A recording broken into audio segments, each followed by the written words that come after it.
Good afternoon, teachers and classmates. My name is Elisa Guzman, and today we're going to present the 5 theories of Krashen with my classmates Marjorie, Linda, Lucia, and Ivania. Today we're going to make a detailed explanation about these 5 hypotheses of Krashen, and also we're going to explain some examples of how we can use them with our students, okay, as future teachers, of course. So today we're going to begin with this presentation. Okay, first of all, I'm going to begin by showing a picture of Krashen over here. And second, there you go. And also the information that we're going to present today is shown in the shape of a star, okay, in which we will be able to see the 5 main hypotheses. The first one will be the acquisition learning hypothesis. This hypothesis, it's over here, it's pretty much centered into approaches. The first one is learning, and the second one will be acquisition. And how do we get this theory pretty much is centered in acquiring the language by memorizing. Okay, and what can we memorize? We can memorize information like old grammar translations, we can get verb conjugations, or translations, or any other content that we can get through memory, okay? And this will be deeply related through understanding, okay? When understanding comes first, then we acquire the real language. This is also deeply related with the monitor theory, okay? In which monitor theory will work as a computer, okay? Our brain will be a computer, will be able to work with 2 premises. Okay, that will be the speech and gender, and also the acquiring the language through comprehensive input. What does comprehensive input means?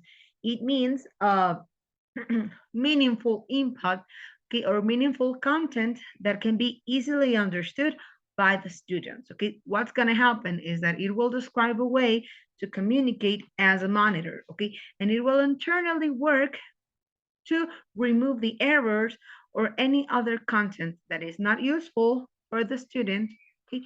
And it will prevent any errors, and it will work as we already knew, or have a sense of self correctness. Okay, what does that mean? It means that sometimes we hear a word and we're not sure if it's pronounced that well, and then we remember things that we heard before, and then we say, no, this word is not pronounced that way. Okay, it's pronounced like that. And this is the function of the brain, okay, who works through subconscious. Okay, this will prevent any errors, and it will change the output that it's not necessary to the acquired system. So for the monitor input, we have 3 parts, which will be the monitor overuse, the monitor underuse, and the optimal monitor users. So the monitor that's overused will be focused on students who focus on grammar rules, but they do not apply it. Okay.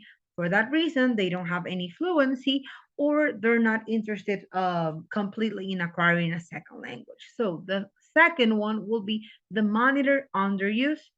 On that part is when there is no self correction. So the person is not completely aware of which rule to use. And for this reason, they do not learn the content completely. And the third one will be the optimal monitor use. The optimal monitor use is when the student is able to think and to express second language phrases or contents with in little time. Okay, so they do it in a fluent way. Okay, and they pretty much sound like native speakers. The third one will be the natural approach. The natural approach, it's pretty much the idea that the children is learning through the first language.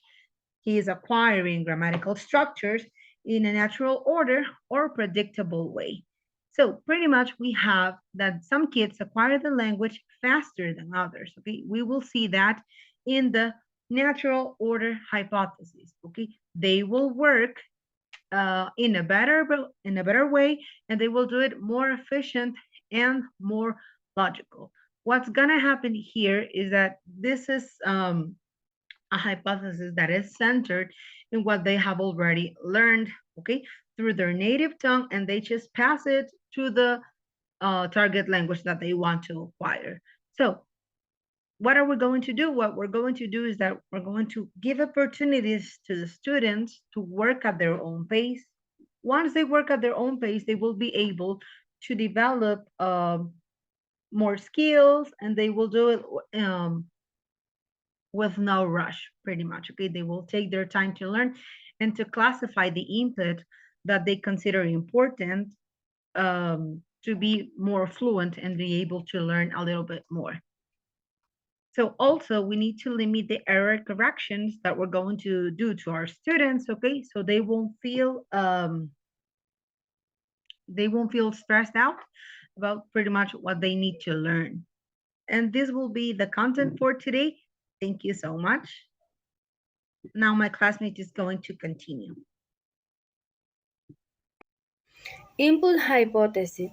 This hypothesis indicates that the level of the language learners are exposed to is required to be higher than their language level. For example, a preschool child already understands the phrase "get your book."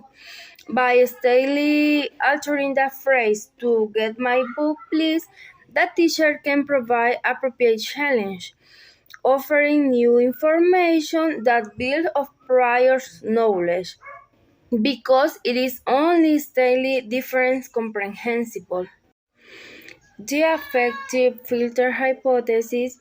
This hypothesis emphasizes the value of self-confidence, motivation, and positive self-image in second language acquisition.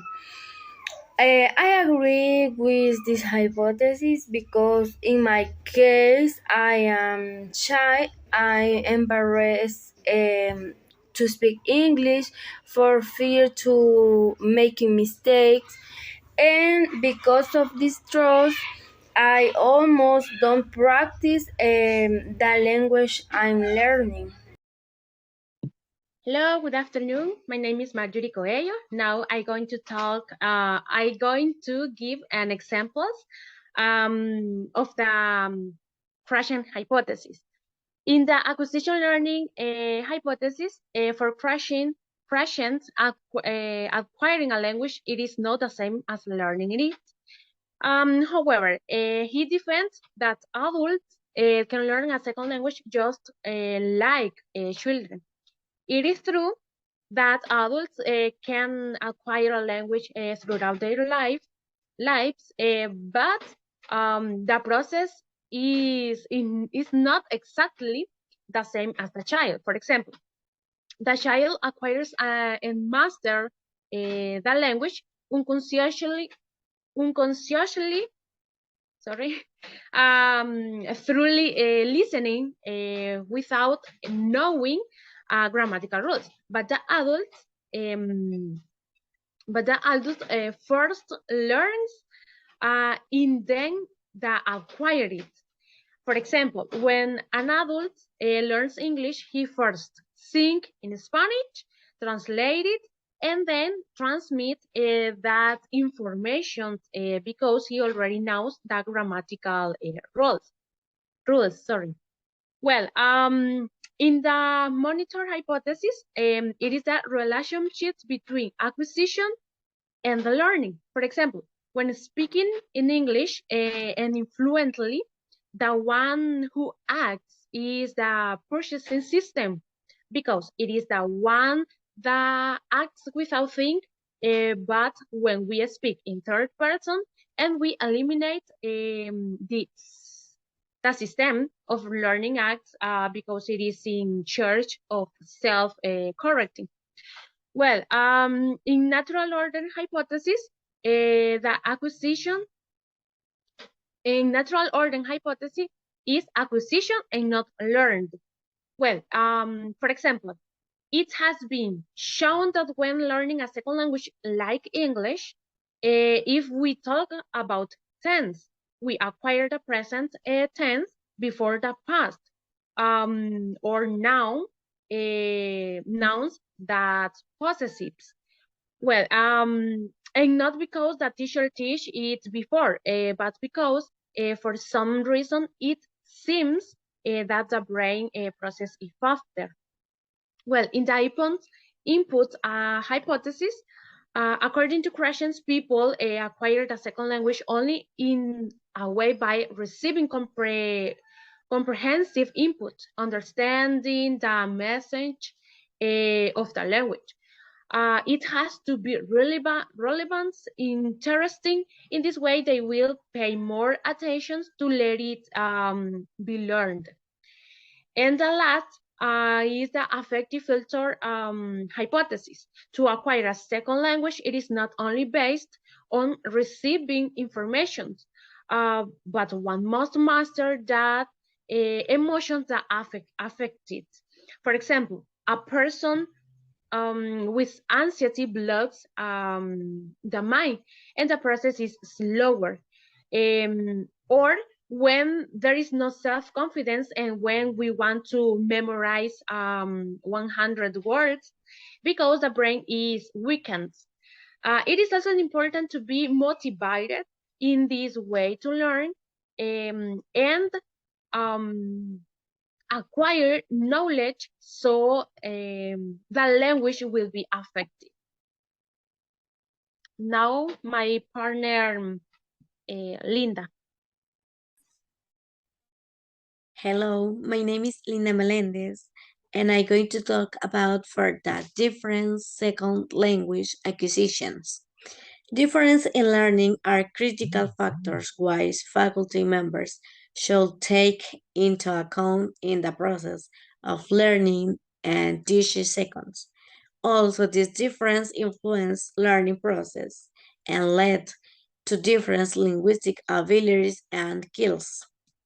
Some second language learners make rapid and apparent progress while other progress very slowly and with difficulties. In this respect, there are several important areas where the learning may show difference from age others. This includes age, aptitude, motivation, cognitive style, personality, and learning strategies. The second language can be introduced in the following ways: introduced by the speak of the second language, introduced as a second language that is part of the curriculum at school. There are several things to consideration when think a second language. This factor may include the language spoken at home, the willingness of the learn, the reason to learn the second language, learning school, to work, to talk to friends, attention to listening, comprehension, and building a recipe and active vocabulary is essential. Krashen's hypothesis can be summarized as follows. In learning a second language, adults can develop their linguistic competence through acquisition and learning. The grammatical structures are acquired in a predetermined order. Conscious learning has a secondary role in linguistic production. We acquire a second language when we understand messages that have a level of difficulty a little higher than what we have already developed. Attitudinal variables can also explain success in learning a second language. The impossibility of controlling all the variables, however, makes it impossible to generalize the result obtained. In order to propose alternative hypotheses to explain the learning of a second language, of a foreign language, according to these hypotheses, there are two strategic ways that are used to develop the evolution of a second language. The acquisition of a language could be equated to the way in which children evolve their ability to use their primary or mother tongue. It is like like this, as subconscious process signs on one hand, people do not realize that they are acquiring it, and on the other, they concentrate more on being able to communicate with it. On the other hand, learning is knowing about the language in question, or also knowing it formally. Okay, dear classmates, with this, we end up with the content that we have prepared for you today, okay, which will be the 5 theories of Krashen, okay, the 5 hypotheses of Krashen. Here is the bibliography that we used, okay, the content that we used to make this presentation, and these are the images as well. So hope you have a great day, and thank you so much for your attention, and thank you. Bye.